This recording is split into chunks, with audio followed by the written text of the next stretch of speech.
the day. When you get an opportunity in this game, you make a play. The playmakers on three. 1, 2, 3. Touchdown, Kansas City! The Chiefs are right in the thick of it, baby! Okay, Chiefs Kingdom, you wanted it, you got it. Part 3 of our Super Bowl 57 coverage. Mitch Holthus with you, voice of the Chiefs, along with senior team reporter Matt McMullen. And back to the Blues Brothers, right?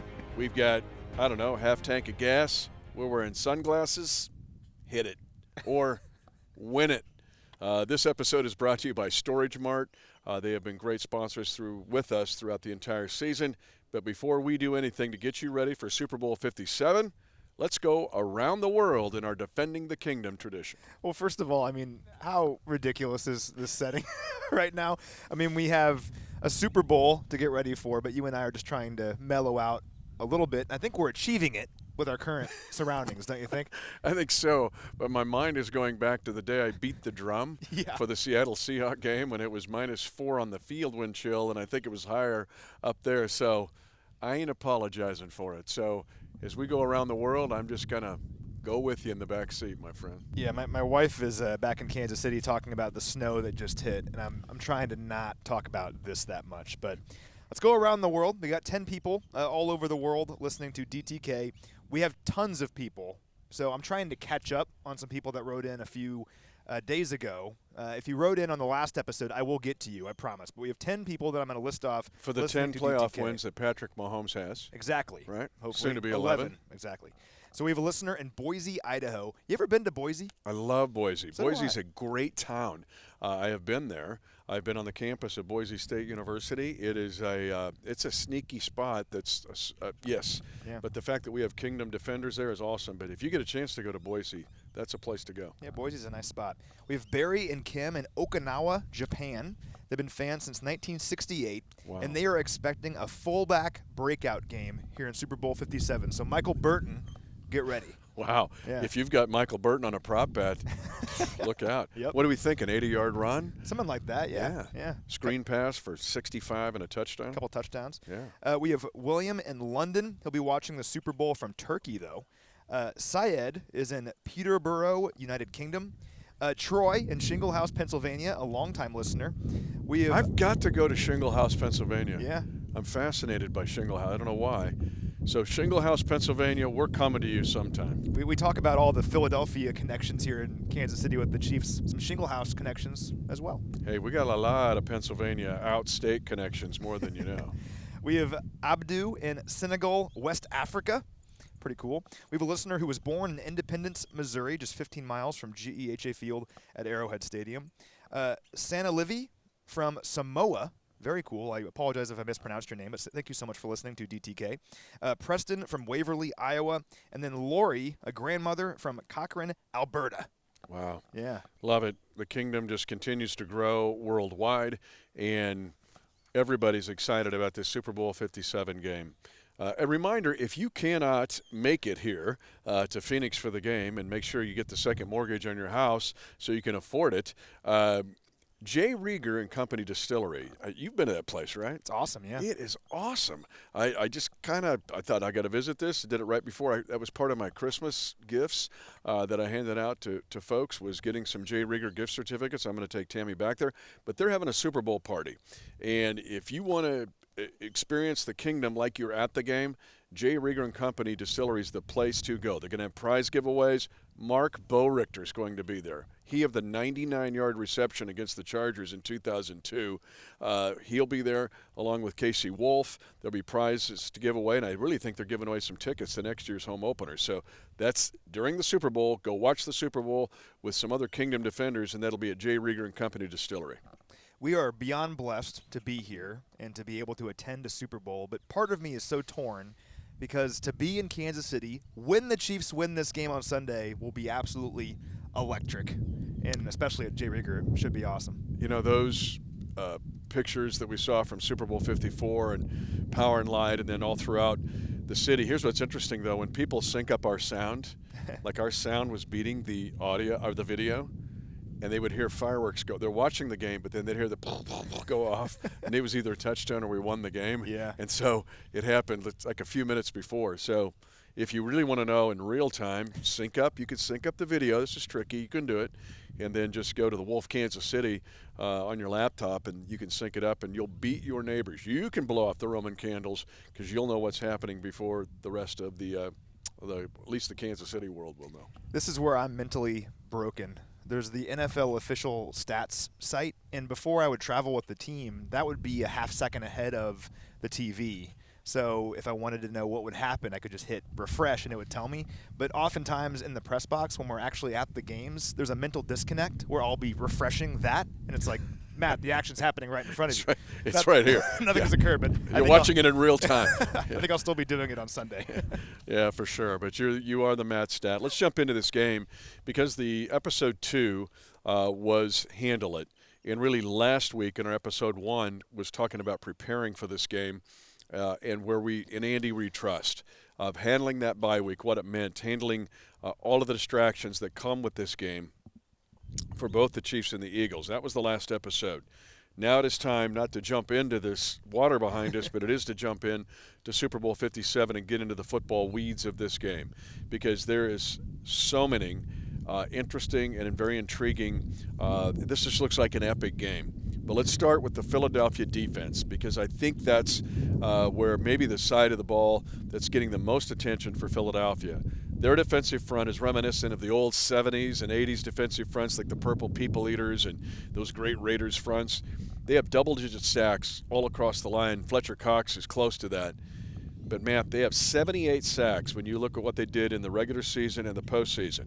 That has not happened in this league since the '85 Chicago Bears, thought to be the best defensive team in the history of the NFL. Yeah, this game really is all about the trenches, and every game truly is, but this game really in particular, because this defensive front of the Eagles is legit. 70 sacks in the regular season. That was the most since the 1989 Vikings, and as you said, it's kind of all over the place. They have 4 different players with at least 11 sacks, and that doesn't include Fletcher Cox, who's widely considered a top 3 defensive tackle in the NFL. So the Chiefs' offensive line, I think, is underrated coming into this game because there's so much talk about how good the Eagles' defensive front is. I think more people should talk about how good the Chiefs' offensive line is, but it'll be a great battle, and if the Chiefs can protect against that great defensive front, that's really where their keys to victory begin in this game. So got to protect Patrick Mahomes. It will not be easy, but our guys can do it. Yeah, let's go there and stay there. We love to play fantasy football. We love stats, but football has always been about either taking the win that you can hear here or dealing in the trenches. You got to win the trenches, but there's some games where it's more paramount than usual, and this is one of those. But I talked with Eric Bieniemy and Coach Reed about this earlier in the week. I honestly think the Cincinnati game helped the offensive line for this game. Cincinnati's defensive front is really good. When you go down the line and you look at Hubbard and Hendrickson and Reeder, I don't want to leave anybody out there. That's a good, deep defensive line. And the Chiefs' offensive line took the fight to Cincinnati. They're going to have to do the same to this Philadelphia group. But you notice our offensive linemen aren't saying much. They're just kind of staying in the shadows. They're doing their due diligence in the interviews. But your point kind of triggered this thought in the fact that this offensive line is ready to take on this great defensive front of Philadelphia. They're not intimidated by it at all, and they want to take the blow to them. Yeah, that's a really good point. I don't think Cincinnati got nearly enough credit for how good their defensive line was. I think that's one of the reasons the Cincinnati defense was so good this season and has been for the last couple years under Lou Anarumo, is it begins with their defensive front. And they didn't have the sack numbers, but still, I mean, I think that defensive front's a top 5 defensive front in all of football. And it did really prepare our guys for the challenge that they're going to have on Sunday against the Eagles. Just because the Eagles have all the sacks doesn't necessarily mean they're leagues better than the Cincinnati defensive front. And football, again, is won in the trenches. And the Chiefs did bring the fight to the Bengals throughout the AFC title game. They have to do that in this game. And I think it really begins with running the football. And I know we talk about this a lot, and the Chiefs are a pass-first team. We all know that. But with how Isaiah Pacheco and Jerick McKinnon have been running the ball the second half of the season, if you can give the Chiefs' offensive line an opportunity to set the tone early in the game to get some push on that Eagles defensive front, and don't allow the Eagles to pin their ears back and just pass rush every single snap, I think that would be a huge advantage for the Chiefs. So if the run game can get going early, Isaiah Pacheco, we know how hard he runs. If he can get some big runs early in this game, and it doesn't even have to be a 20 20-yard run, just 4 yards here, 5 yards there, 6 yards here. I think that would go a long way in kind of establishing the tone early on against a very talented Eagles defensive front. This is going to sound like an offensive comment. We're going to get to Philly's offense here in a second. But let's go to Philly's defense and stay on this thought and the fact that they're very similar to Cincinnati. Think of a prize fight and a boxer that comes out in the first 2 or 3 rounds. It's interesting. So my wife does Guns and Hoses, right? The fundraiser for the Kansas City Metropolitan Crime Commission, where the firefighters fight the police and they ring the bell and they come out and they're just wailing on each other for 30 seconds and they collapse right after that. But Philadelphia and Cincinnati have something in common, is they want to knock you out early. They want to play downhill. Now, offensively, I'll get to this more, but they're number 1 in the league in points scored on their first offensive possession. But this defense wants to play downhill as well. A lot of those sack numbers come from they're ahead, and the other team has got to throw, and there is some knowledge of what the offense is going to do. This defense wants to knock you out, Philadelphia's defense, and they want to do it early in the game. Really, the entire way the Eagles roster is designed is they are built to play from ahead and to maintain that lead. And that kind of fits in with what you're saying, because if they can get an early lead with the way they play offensively as well, and we'll talk about that later, but with how they run the ball offensively and then their pass rush defensively, if they know you have to pass to keep up with them, that really plays into their hands. The Chiefs did not play into the Bengals' hands in the AFC title game. Even though the Chiefs didn't finish in the red zone early in that game, the fact that they had a lead in the first quarter put pressure on Cincinnati, and the Bengals never really recovered. They stuck around, but the Bengals never had a lead in that game. So that's how the Bengals want to play football. That's how the Eagles want to play football as well. And even if the Chiefs aren't lighting up the scoreboard early on, if they can keep that pressure on the Eagles, if they can get a 3-point lead, a 10-point lead early on, that's really not how Philadelphia wants to play football. And frankly, the Eagles haven't had to do that much at all this year. They haven't been tested in that way much this year. So it's so important for the Chiefs to start fast in this game, because the Eagles, that's their bread and butter. Yeah, this may be an off-season episode of Defending the Kingdom, talking about the psychology of the NFL. And your point's a really good one. Even though it was a 3-0 lead, psychologically that was a big advantage for the Chiefs, and one that challenged the Bengals, because they had been ahead 14-0, 10-0, 10-3 at the end of first quarters. Cincinnati had not allowed a touchdown in 13 straight first quarters, and yet they trailed 3-0. Big psychological advantage. This game feels similar to me in that the intensity of the game starts with the first snap. You don't wait till the fourth quarter. Now, I want to ask you about the Philadelphia secondary. We look at this Chiefs team that had to be resourceful in that Cincinnati win in the AFC Championship game. We kind of talked about that last week, guys stepping up.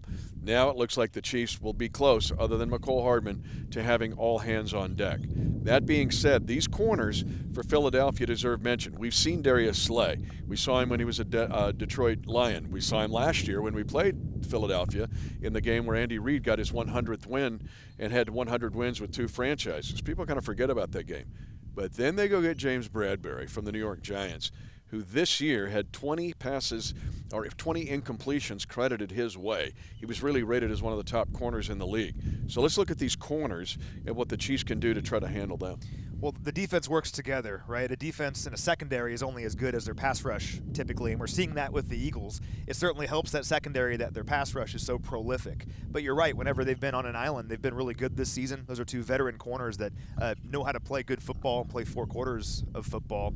What's so intriguing about the Chiefs' offense, though, is they've totally remade themselves over the last year and a half, where I really think they can find some advantages over the middle of the field and in the short passing game against this Eagles defense. And we've seen that all year long from our guys like Juju Smith-Schuster, Kadarius Toney's part of that now, Travis Kelce, of course, and Sky Moore, I think, can be involved in that as well. You utilize that short passing game, and then you let guys like Juju and Kadarius do things after the catch and challenge these Eagles defensive backs.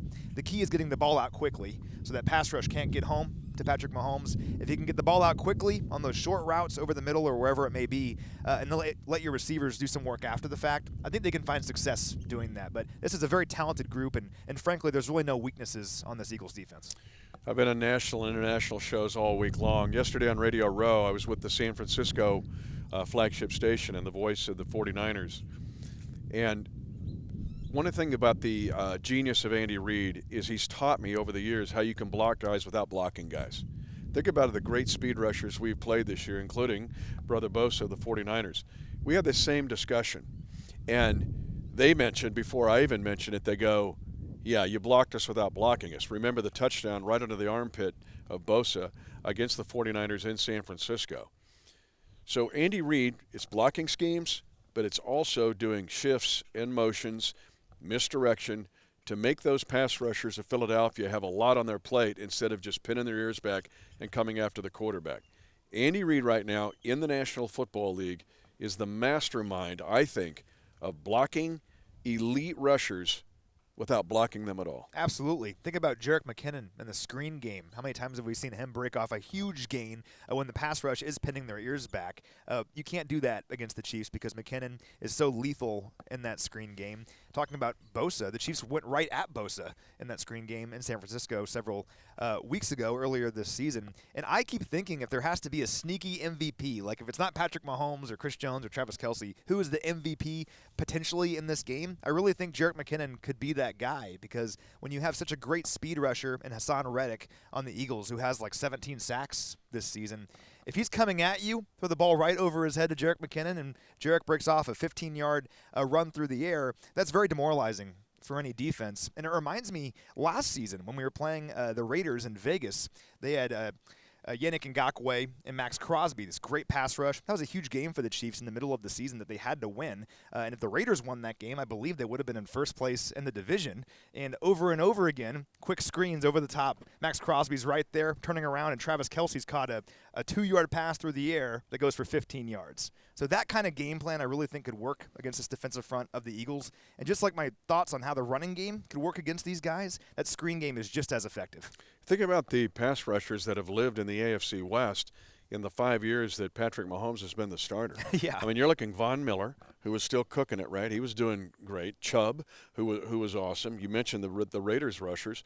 You look at what the Chargers have done, you know, the other Bosa, and Khalil Mack, been in this division, back in this division. So this is a team, this Chiefs team has had to face some of the best pass rushers in the National Football League over the span of the last 5 years. Chandler Jones this season?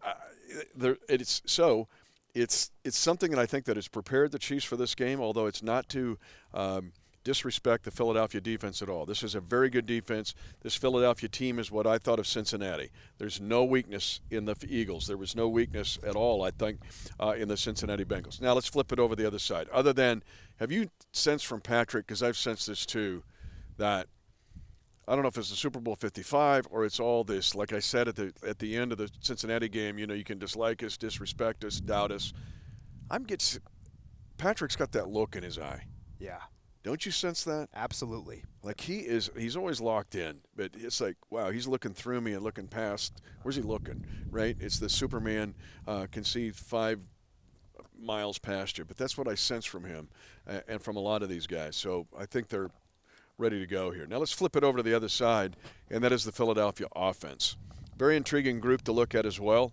It is their run game. If you look at the stats of this team, it is their run game, how they are the NFC version of the Baltimore Ravens to me, and how they commit to the run, how they run it, and how creative they are in the run game. They're an interesting study because they throw the football well. They have 2 of the best receivers in the NFL, and A.J. Brown and Devontae Smith. Very good tight end in Dallas Goedert. And they actually have the second most passes of 25 or more yards in the NFL, behind only the Kansas City Chiefs. So they throw the football very well, but everything with this team begins with the rushing attack. And you can kind of say that about some teams, right? Like, oh, you have to establish the run. It's very true with these guys, because if you look at what they've done this season, they have 544 rushing attempts. That was third most of any team in the NFL, and they averaged 150 rushing yards per game. That was the 5th most in the NFL, and it comes from everywhere. They don't have just like one guy, like Derrick Henry, for example, on the Titans. Derrick Henry is their rushing attack, right? That's not the case with the Eagles, and the Ravens are a good comparison because it comes from everyone with them as well. You have Miles Sanders on this team at running back, has more than 1,200 yards on the ground. Several other running backs that they sprinkle in there that are all also pretty good. But then Jalen Hurts, what he can do on the ground, their RPO game is so lethal because when he's handing the ball right here, he can take it himself and he can run for 15 yards, or he can give it to Miles Sanders or whoever else is back there and they can run as well. He's so dangerous in this offense. He had more than 3,700 passing yards and 700 rushing yards this season. He's one of only 4 quarterbacks in NFL history to have more than 3,500 passing yards and 700 rushing yards, and he's the only one of that group that includes Josh Allen, Cam Newton, I'm forgetting who the other one was, but and Kyler Murray, who had a passer rating over 100.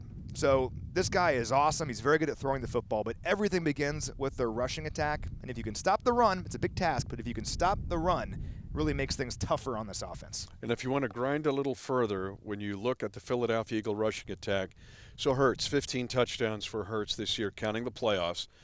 That's the most by any quarterback in NFL history. All right, so the productivity's there. Any quarterback run offense is different because usually one guy's handing off. I talked to Colin Saunders about this today. You're playing 11 defenders against 10 guys. The quarterback's not involved. He's handed off or he's throwing. In the run game, you have 10 blocking 11, and the 11th is running it. And any run-based offense, think of Lamar Jackson doing the same thing. But here's where Philadelphia, I think, is very unique, and I think that they are the best at doing it. You mentioned the RPO game. It looks the same. If you watch the video and watch it closely, it looks like the same because the backs and Hurts may be going to the same spot, but they might block what looks the same 5 or 6 different ways. And in talking with our defensive linemen this week, this was where Jason Kelsey is so important for them. They will call run audibles like most teams will call pass audibles. You think your keys are there. Oh, it's this formation and this thought.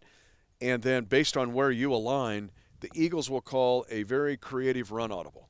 So their run blocking, it's very similar in college as when you play the service academies. Yeah. And you're playing Army and you're playing Air Force, and it looks like, oh, that's the same run. How can they run it? No, they're blocking it 6 different ways. And I'm going to give Philadelphia credit. I asked Coach Reed about this too. Just how creative they are in their RPO game and how it's way past the naked eye and how good they are in creating plays and creating big plays. You and I are big fans of the game NCAA Football 14. We'll pop it on our Xbox 360s late Are at they night. coming out with a new one? Did I They hear are. that? Are they, oh, man. Yeah, they are. But, I mean, I'll pay a king's ransom. the original game is still so much fun. And so if much you fun. run like the read option in that, you know, and it's you just read the defensive end and you hold on to A if you want to hand it off or you run. And that's what Jalen Hurts is so good at doing. He can read the defensive line so well, and it's so tough to defend. You have to stay disciplined if you're the Chiefs defense. You have to know what Jalen Hurts can do. Fortunately, the Chiefs have so much speed at defense, and I think they're so well prepared personnel-wise this season to play a team like Philadelphia, maybe better than they have in the past because of their speed at the second and third level and the athleticism they have at linebacker and in the secondary to deal with a guy like Jalen Hurts and all his weapons on this offense. It's kind of in a lot of ways similar to the 49ers in Super Bowl 54, except they have a way more athletic quarterback in Jalen Hurts compared to Jimmy Garoppolo. No shade to Jimmy Garoppolo, but Jalen Hurts is a much better athlete. But the 49ers ran that lateral rushing attack, right, with Deebo Samuel and Raheem Mostert and all those guys. It was very difficult to defend, but the Chiefs found a way. I loved the Chiefs' defensive game plan 2 weeks ago against Cincinnati. They'll need another great game plan here. I know they can do it, but it all begins up front with their defensive line. They have to get penetration early and often in this game, and they have to remain disciplined. Remain disciplined. Because Philadelphia is so good at blocking where you go, they'll take you where they want you to go and then knock you out of there, and you can overrun the play. Miles Sanders, you mentioned him. We can go, down the line here. Gainwell's good. Scott's good. But if you overrun a play, they're going to hit you on the backside, and now you've got a real problem. Or if you overrun the RPO, Hurts will get you on the backside, and now you've got a bigger problem. So the defensive line, which I think has done a great job this year, and it's Chris Jones for sure, and because he's had an Aaron Donald type year, but it's all those guys. We mentioned Carlos Dunlap and the impact he's had in this kind of game because he is so disciplined in what he does. Karlaftis has learned and grown. Mike Dan is underrated. Colin Saunders having the year of his life. Derek Notty's always been a highly rated run stuffer. It's going to take all of those guys across the board in this game to remain disciplined, as I'm glad you mentioned. And what I love about this matchup and where our guys are at mentally right now is you mentioned how locked in Patrick Mahomes is, which is true. As locked in as he always is, I don't think I've ever seen him as locked in as he currently is. But the same goes for our defensive line. and that's really been throughout the playoffs, but particularly going into that Bengals game, this defensive line was as locked in as I have ever seen them, and that's carried over here into this week. They all are just so ready to go and hungry to show what they can do, because I think they felt disrespected really throughout this entire season. People don't think they can get it done outside of the kingdom, and we know they can. They showed they can against the Bengals, and they're eager to show they can do the same against a very good offensive line and a very good offense in Philadelphia, but our guys are ready. Yeah. By the way, if you were intrigued by the whole college football 14 discussion video game, didn't you take – how far did you get Georgia State? We won a national title. I play on, varsity, though. He won a national championship at Georgia State. You know this because I did have COVID in the summertime. What did I do? How do you get over COVID? You play the entire Washington State schedule. You win the Pac-12. You beat Utah in the Pac-12 championship game. I did lose to Penn State in the Rose Bowl. But go Cougs. I was on Seattle radio yesterday, and there was a Washington State guy in there. We talked about Jalen Watson, and I said, you guys know I won the Rose Bowl as your coach. Yeah. Didn't win the Rose Bowl. I won the Pac-12 as your coach playing college football 14. He goes, man, you're weird. So it was so great because yeah. in the summertime, Mitch is all cooped up, and he's texting me, and he plays on Heisman, which I serious respect. Just to some you. opponents. I make it realistic. Which I respect. If I'm playing SC in the Coliseum, I'm playing Heisman. Yeah, and it's great. And he'll walk me through, he'll give me a full play-by-play of everything that happened. And you have the player names on there, so you know who they are. Oh, yeah. It's like River Craycraft. Oh. Yeah, and when I see him in the River. league now, I You're always my think man. about you. Yeah. Yeah, River Craycraft. Wait until River Craycraft one day as a Chief. You'll lose your mind. You're going to make me emotional. Talking about River Craycraft and what he did running over routes to win the Pac-12 and get to the Rose Bowl. All right, back on track. Eliminate distractions, right? Yeah. If they set down a college football 14 in front of us right now, we would have distractions. We sure would. But let's stay focused here on this Philadelphia offense because another part we'll close out this way. I want to touch on special teams. But they do take shots. We talk about them running the ball creatively in their RPO game, the fact that they're so good running the ball, really the NFL's best rushing team this year. They will take their shots. The trade of A.J. Brown was profound for them. They knew what they were doing. It was expensive, but they took him and got him. But when you look at him and Devontae Smith and others, but those two primarily, early. I keep hearing from our coaches, early. They love to take shots down the field of those guys. And think of the 49er game. It should have been an incompletion if it would have been challenged, but Devontae Smith's big catch early near the boundary set the tone for that game. So my comparison here is not about scheme. It's about their eagerness to surround their quarterback with talent. This team reminds me so much of the 2018 Kansas City Chiefs in terms of the job Brett Veach did to surround Patrick Mahomes with talent early in his career. Howie Roseman has done the same thing in Philadelphia, where they wanted to see what they had in Jalen Hurts. And instead of saying, all right, let's roll him out there with whoever we got and see how he does, they said, let's surround him with all the talent we possibly can, and let's see how he does. And he's thrived with that. They drafted his college teammate in Devontae Smith, then pulled off a huge trade to get A.J. Brown to Philadelphia, and he's been great with all these great receivers. And it says a lot about that team that they invested in Jalen and found a way to surround him with great talent, and Brown responded with the best season of his career. Now, Brown in recent seasons, when he was a Titan, gave the Chiefs some problems. You and I have talked about this. I think the Chiefs are much better equipped to play against A.J. Brown this time around than maybe we were in the past because we have so much size, athleticism, and height at corner nowadays. It's very difficult to defend A.J. Brown with shorter corners. But the Chiefs invested in guys like Jalen Watson, Joshua Williams, bigger corners who can compete with a guy like that. And Trent McDuffie, even though he's not 6'3", he plays much taller than he actually is. And L'Jarius Sneed as well, who's 6'1", I believe. So all that height at corner and that physicality that the Chiefs have at corner, and we've seen that throughout this postseason run from all of our young corners. Throw Brian Cook in there as well as safety, and Juan Thornhill and Justin Reed. I think they're better equipped personnel-wise to handle a guy like A.J. Brown. They just got to go out there and do it. Yeah, I'm glad you mentioned it parenthetically, but that the physical nature of the Chiefs' safeties comes into play against these guys too, both against the run. We didn't mention the linebackers, but Nick Bolton, Willie Gay Jr. right down the line, Darius Harris, Chenal, all those guys are going to have big games, and they have to stay disciplined as well. And I think Willie Gay, in a lot of ways, is the key to this game. There's a big play waiting from Willie Gay Jr. in this game, and from Trent McDuffie. I'm just going to put it out there. Trent McDuffie's going to make an explosive play, and I'm with you with Willie Gay Jr. But throwing Cook, Thornhill, I'm excited for him to play this game. He was after when we won Super Bowl 54. and there's this euphoric state, as you know, in the locker room. And Juan was loving it, but he was just back against this locker. He was subdued because he got hurt in the final play of the regular season that year, missed that run to the Super Bowl 54, and he was saying, I just want to do this where I can be a part of it, where I helped it. And he was not being selfish, but I knew where he was feeling. Yeah. And I've talked about him several times now. Dude, you're back. You will get a chance to win this game and help be a part of this. So for a Juan Thornhill, do you get a do-over in the NFL? In his case, he is. How often does that happen? Not often. I mean, that's just the reality of the National Football League, and a good reminder for all of us as Chiefs fans that to go to the Super Bowl 3 times in 4 years is not normal at all. Think about a guy like Dan Marino. Early in his career, lost a Super Bowl. Oh, he'll be back, right? Was never back. And that's what's so amazing about this team, and I bang this drum every single time we talk about this.